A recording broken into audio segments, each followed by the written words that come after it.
In a world where Muslims often stand alone against oppression, Allah blessed us with unexpected allies. Among them was a remarkable figure, the late Pope Francis, whose courage and compassion made him a true friend to Palestine and its Muslim population until his final days. Today, as the world mourns his passing, we honor the legacy of this Catholic leader who became one of the strongest voices defending Muslim Palestinians and their right to dignity, statehood, and freedom from occupation. While many Western leaders remained silent, Pope Francis consistently acknowledged the suffering of Palestinian Muslims under occupation until his final days.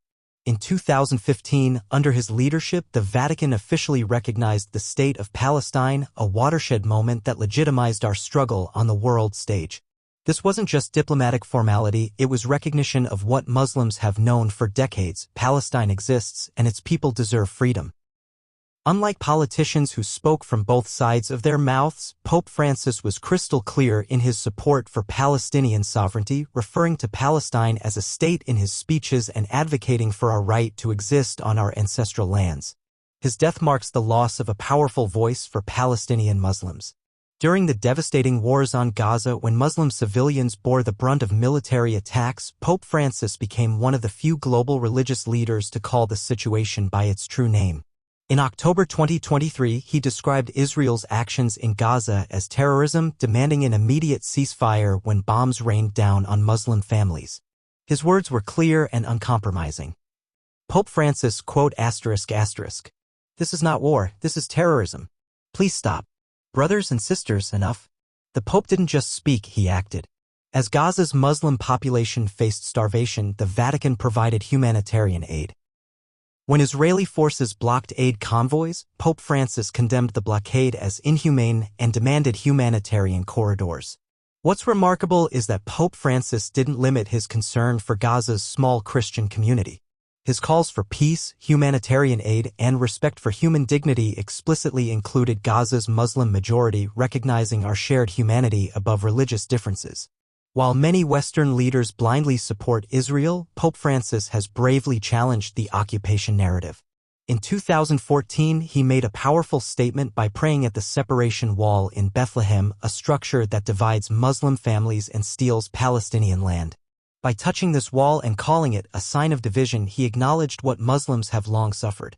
He has repeatedly condemned Israel's illegal settlements in the West Bank, calling them obstacles to peace and violations of international law, aligning with what Muslim countries have been saying for decades.